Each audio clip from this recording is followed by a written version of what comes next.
Hai Sobat Rebahan, selamat datang di channel Hiburan Kamar Rebahan. Admin akan membacakan kelanjutan sebuah cerita novel yang sangat menarik, yang sangat seru, yang sangat menghibur, yang sangat membuat kita penasaran jika tidak mengetahui cerita kelanjutannya. Sebuah cerita novel yang sangat layak untuk diikuti dari awal hingga akhir. Sebuah cerita novel yang berjudul The Story of Yi-Chen. Tetapi sebelum melanjutkannya, pastikan kalian sudah subscribe channel ini dan aktifkan lonceng notifikasinya agar tidak ketinggalan jika admin upload video baru. Jika kalian menyukai cerita seperti ini, jangan lupa like. Jika berkenan, share juga ke teman lainnya agar teman-teman lainnya juga mendapatkan informasi hiburan di channel ini. Baik, kita lanjutkan di part ke 325 bertepatan dengan Yi-Chen sudah pulang dari Yanjing yang membawa beberapa hadiah untuk mertua laki-laki, mertua perempuan dan istrinya, dan sekarang dia memberikan sebuah teh yang dia bawa untuk hadiah mertua laki-lakinya. Yi-Chen berkata, kalau begitu kamu coba minum yang ini dulu, lihat dulu apakah perbedaannya banyak. Si Cangkun mengangguk. Maaf ya, kita dari atas ya. Yi-Chen mengeluarkan teh pemberian Tang Sihai dan memberikan kepada Si Cangkun. Ayah, aku meminta orang mencarikan teh bagus untukmu. Jangan sembarangan membeli teh di WeChat lagi, Kak. Kelak. Si Cangkun berkata sambil tersenyum. Teh yang aku beli juga bagus, rasanya sangat enak. Yi-Chen berkata, kalau begitu kamu coba minum yang ini dulu. Lihat lalu apakah perbedaannya banyak. Si Cangkun mengangguk. Baiklah, aku akan mencobanya nanti. Yi-Chen mengeluarkan beberapa kotak Hermes yang tersisa dan berkata kepada Syucuran, istriku, ini semua untukmu. Kamu buka saja di kamar nanti. Syucuran berkata terkejut dan berkata, kenapa masih ada hadiah untukku? Bukankah sudah membelikan tas untukku? Yi-Chen mengangguk, tersenyum dan berkata, sisanya hanya beberapa aksesoris kecil, sal, dompet, dan juga ikat pinggang.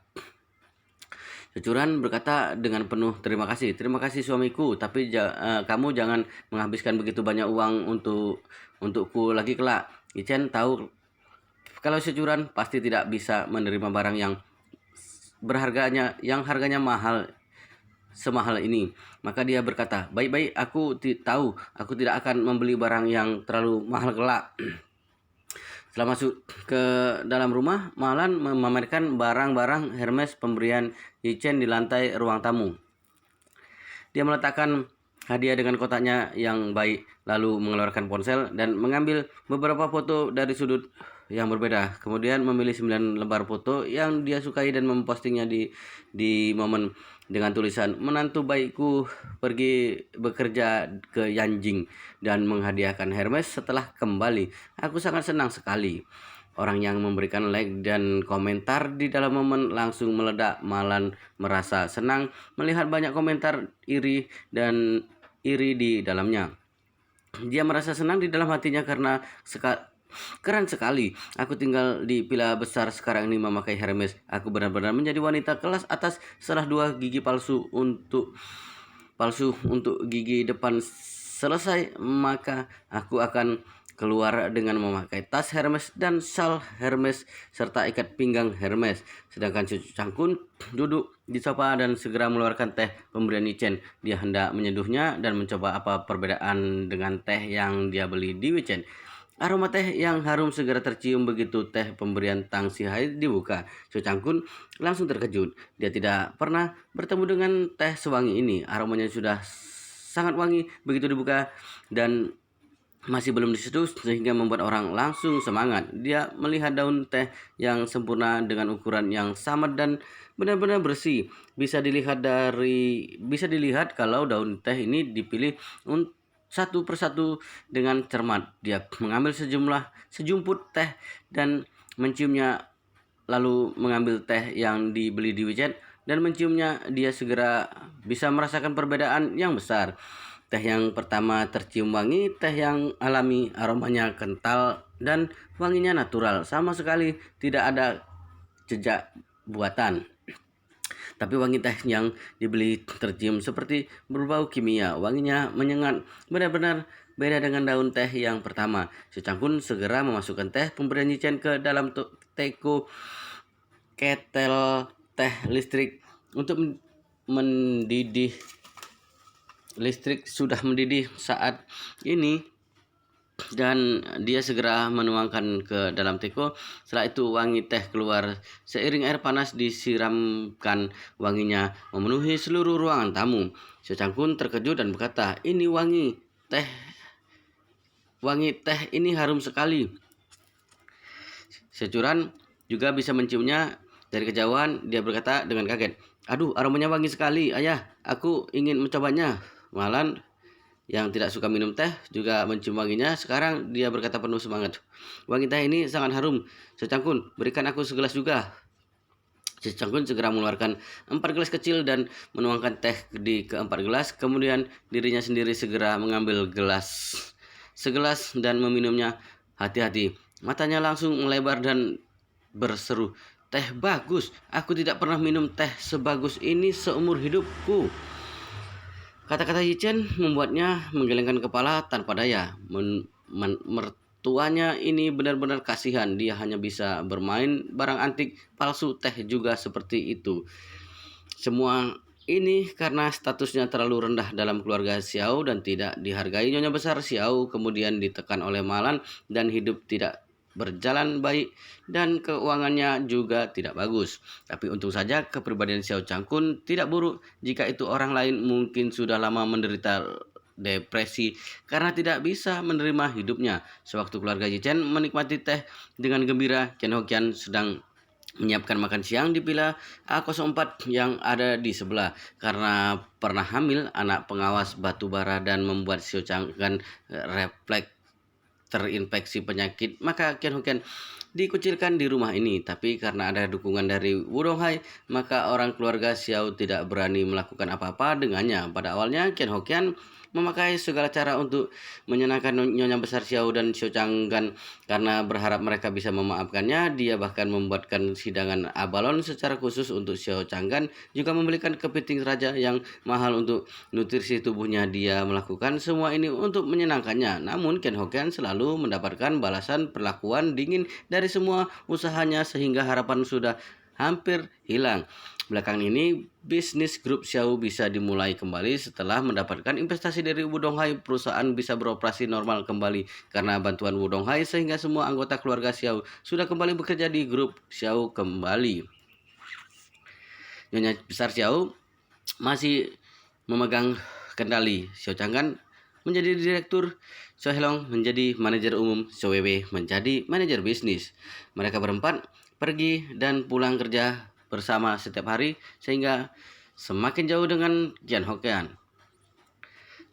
Posisi Ken Hokian di rumah hampir sama seperti pembantu mereka berempat, mencuci baju dan memasak setiap hari. Dia sudah menyiapkan makanannya, tapi anggota keluarga Xiao masih belum kembali. Lalu dia melepas celemek dan memainkan ponsel di sofa.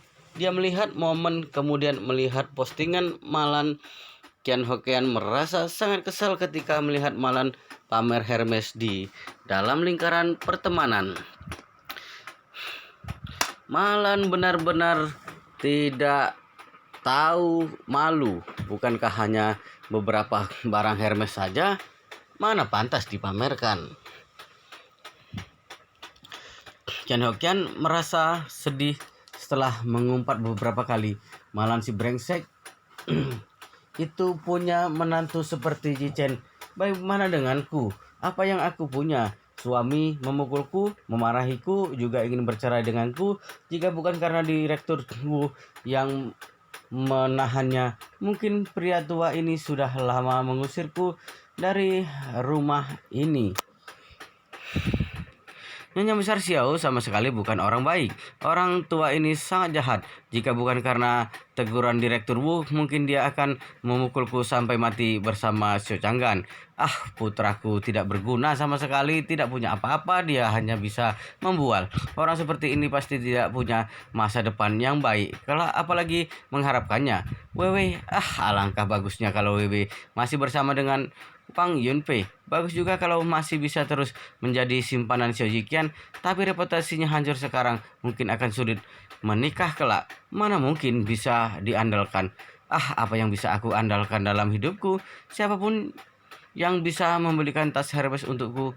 Ken Hokian merasa sedih ketika memikirkan ini.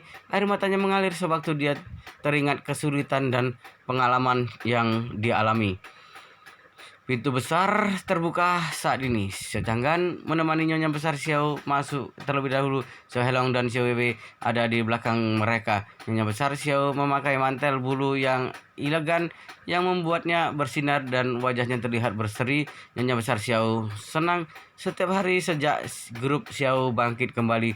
Wajahnya bersinar seolah sehabis memakan pil permajaan. Nyonya Besar Xiao berkata begitu masuk. Aduh, meskipun keluargamu tidak terlalu kuat lagi sekarang, tetapi setidaknya ada daripada tidak ada. Dengan adanya proyek dari mereka, setidaknya kita bisa mendapatkan keuntungan sebesar 20 juta setahun. Bagus sekali. Secangkan tertawa. Ibu, bukankah ini semua berkat kebijaksanaanmu? Jika bukan karena kamu menyusun strategi di belakang grup Xiao, kita tidak mungkin ada kesempatan untuk bangkit kembali. Nyonya Besar Xiao mengangguk dengan puas karena dia selama ini sangat narsis dan dominan sehingga paling suka disanjung. Ken Hokian yang sedang duduk di sofa merasa kesal mendengarnya. Dia mengutuk dalam hati. Wanita tua itu benar-benar tidak tahu malu. Keluarga Xiao bangkit kembali bukan berkat dirimu. Bukankah itu karena bantuan Direktur Wu? Selain itu, Direktur Wu mengirim orang menolong dirinya terlebih dahulu di tempat pembakaran batu bara, baru menyelamatkan keluarga kalian dari penjara. Nyonya Besar Xiao masuk ke ruang tamu dengan senang. Dia langsung marah melihat Ken Hokian sedang duduk di sofa sambil memainkan ponsel. Ken Hokian, kenapa kamu tidak masak di dapur tapi malah duduk di sofa? Apakah kamu pantas duduk di sini? Ken Hokian berdiri dan berkata dengan marah, Ibu, apa maksudmu? Aku juga anggota keluarga ini. Apakah aku bahkan tidak boleh duduk di sofa? Nyonya Besar Xiao berkata dengan keras, benar, kamu tidak pantas duduk di kursi ini. Kamu adalah pembantu di rumah ini. Pembantu yang membuatku kesal. Aku sudah lama mengusirmu jika bukan karena direkturmu yang mendukungmu.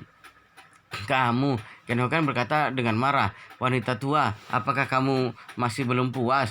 Kamu mengomel setiap hari, apakah ada artinya? Kamu jangan lupa dengan apa yang telah dikatakan Direktur Wu yang mengatakan untuk bersatu melawan musuh. Aku akan mengadu kepada Direktur Wu jika kamu masih seperti ini. Nyonya Besar Xiao langsung tidak bisa berkata apa-apa. Dia memarahi Ken Hokian karena dia yakin kalau Ken Hokian tidak akan berani melawan, tapi tidak menduga kalau dia berani menyerangnya kembali. Ken Hokian ternyata berani berbicara seperti itu padanya. Namun dia tidak berani melawan Ken Hokian karena Wu Donghai memang pernah mengatakan itu. Jika dia menyinggung Wu Donghai, mungkin akan mempengaruhi kebangkitan keluarga Xiao. Dia mendengus dingin ketika mendengarnya. Baik, kalau Direktur Wu meminta kita bekerja sama, maka aku juga tidak akan meneruskannya lagi. Namun kamu harus tahu dengan siapa dirimu. Kamu adalah orang bersalah di rumah ini dan harus sadar diri. Ken Hokian merasa kesal tapi dia tidak meneruskan berdebat dengan Nyonya Besar Xiao. Dia berkata tanpa ekspresi, makanan sudah matang, mari makan. Meskipun dia tidak memperlihatkannya, tapi dia sangat membenci Nyonya Besar Xiao. Dia sadar kalau sikap Nyonya Besar Xiao akan semakin jahat, tidak akan menjadi baik. Jika grup Xiao semakin sukses, sikap Nyonya Besar Xiao akan semakin sombong. Dia mengeluh di dalam hati, dasar wanita tua, alangkah baiknya kalau dia jatuh dengan keras. Ken Hokian mengikuti orang-orang keluarga Xiao ke ruang makan sambil membawa rasa kebencian terhadap Nyonya Besar Xiao. Nyonya Besar Xiao langsung duduk di tempat kursi utama meja makan. Setelah dia melirik hidangan yang disiapkan oleh Ken Hokian, dia mengerutkan kening dengan tidak senang dan berkata, mengapa semuanya ini adalah hidangan rumahan? Satupun hidangan spesial tidak ada. Tahukah bahwa usiaku sudah tua dan tubuhku membutuhkan suplemen? Ken Hokian berkata dengan sedikit sedih, Ibu, kamu tidak bisa menyalahkanku untuk hal ini. Uang di dalam rumah dipegang olehmu, sedangkan aku hanya memiliki uang beberapa ratus yuan saja. Bagaimana bisa aku membeli ikan atau daging? Nyonya Besar Xiao mendengus, hanya tahu cari alasan saja. Kamu setidaknya juga bisa menggunakan uang beberapa ratus yuan untuk membeli seekor ayam, bukan? Seekor ayam kampung juga hanya sekitar seratusan yuan. Apakah kamu tidak sanggup untuk membelinya? Ken Hokian menjadi sangat marah. Lalu dia berkata, "Ibu, ada 5 orang yang makan di rumah dan Anda tidak memberiku biaya hidup, sedangkan aku juga merasa sulit. Hari ini setidaknya juga ada daging babi. Mungkin saja tidak bisa makan daging lagi untuk makanan berikutnya." Nyonya Besar Xiao memelototnya, "Tidak ada masalah dengan biaya hidup, tetapi kamu harus melapor sesuai bukti. Lain kali kamu harus pergi ke supermarket biasa untuk membeli sayuran. Carilah aku untuk mengklaim dengan nota." Ken Hokian tahu bahwa Nyonya Besar itu benar-benar takut dirinya sendiri akan mengisi kantongnya sendiri. Ken Hokian merasa jijik saat berpikir bahwa mungkin saja dirinya sendiri harus menyesuaikan dan mengklaim nota dengan nota besar setiap harinya demi uang beberapa ratus yuan. Tetapi dia malah tidak menunjukkannya. Dia hanya berkata, "Oke, jika ibu tidak merasa repot, kalau begitu mulai sekarang kita akan menyesuaikan nota sekali sehari." Nyonya Besar Xiao tersenyum sinis. "Aku tidak merasa repot. Aku merasa sangat energik." Ken Hokian tidak menjawab kata-katanya dengan peka. Lalu dia mengambil mangkuk dan makan beberapa suap. Cewek di samping sedang memainkan ponselnya sambil makan sesuatu dan kemudian berkata kepada Nyonya Besar Xiao, "Nenek, bisakah aku mengajukan biaya gambar dengan Anda?" Nyonya Besar Xiao mengernyit dan bertanya, "Apa-apaan biaya gambar?" Cewek bersikap patuh dan berkata, "Nenek, Anda lihatlah, aku sekarang juga merupakan direktur komersial dari grup Xiao kita. Direktur komersial biasanya berspesialisasi terhadap urusan eksternal dan aku mewakili citra perusahaan kita setelah keluar, sehingga pakaian dan dandananku, bahkan kosmetik dan produk perawatan kulitku juga harus memenuhi posisi perusahaan kita." Nyonya Besar Xiao memutarkan matanya kepadanya dan berkata, "Jangan bicara banyak omong kosong denganku di sini. Katakan apa yang kamu inginkan." Xiaowei berkata, "Nenek, aku ingin mengajukan biaya 100.000 yuan untuk membeli tas, pakaian baru, kosmetik, produk perawatan kulit, dan lainnya."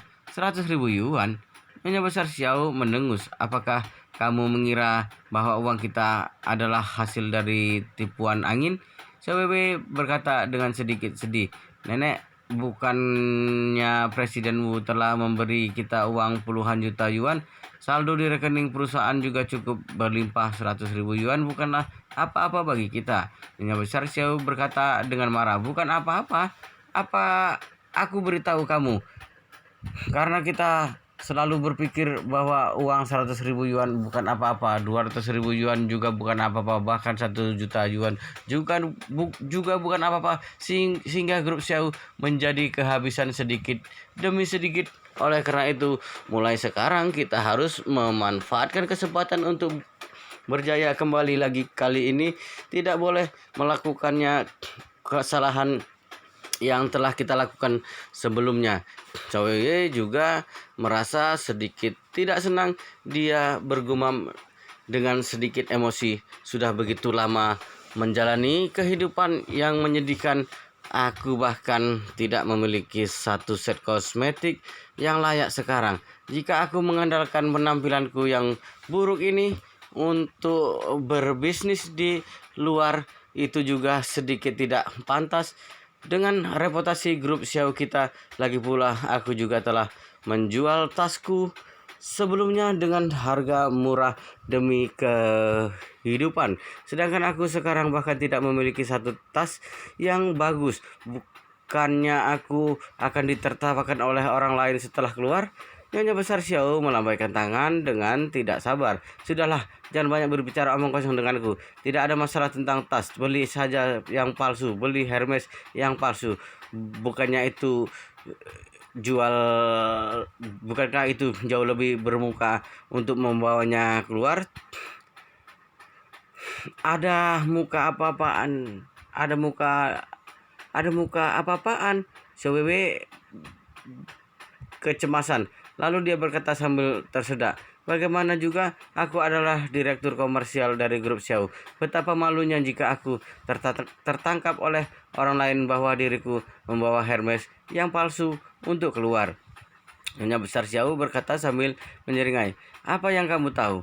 Jika kamu memiliki status yang mulia belakangan ini, tas palsu yang kamu bawa bahkan dianggap asli di mata orang lain.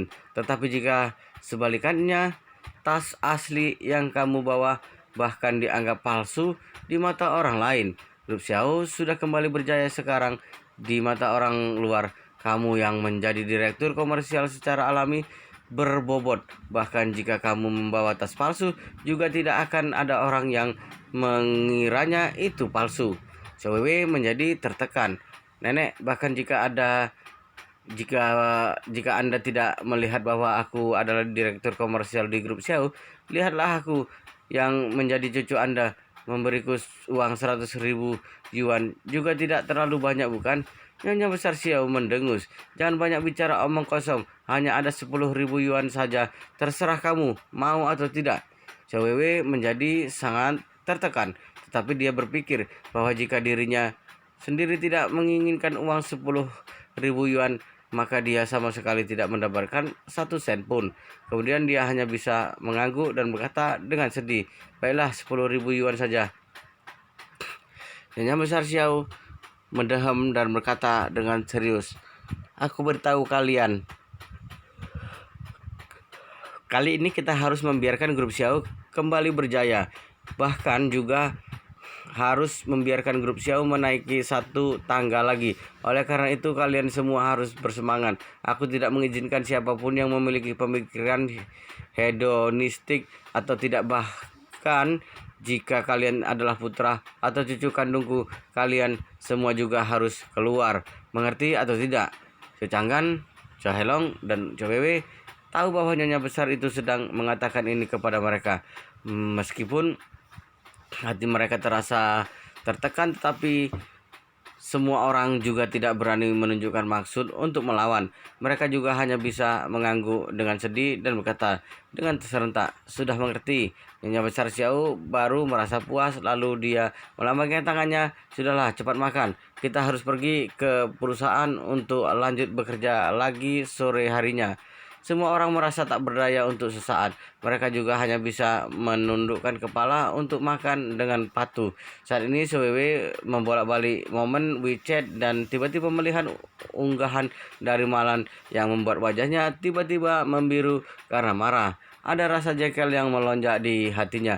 Malan si pelacur itu memiliki banyak Hermes. Aku ingin membeli satu, tetapi nenek malah tidak setuju dan memintaku untuk membeli Hermes yang palsu. Jika aku benar-benar pergi membeli Hermes yang palsu, bukannya aku dipermalukan oleh Malan saat bertemu dengannya? Ketika memikirkan hal ini, dia menjadi semakin marah. Syarat apa yang dimiliki oleh Malan si tua itu untuk membawa barang yang begitu mahal? Dirinya sendiri sekarang masih muda dan cantik. Mengapa dirinya sendiri bahkan tidak bisa dibandingkan dengan Malan?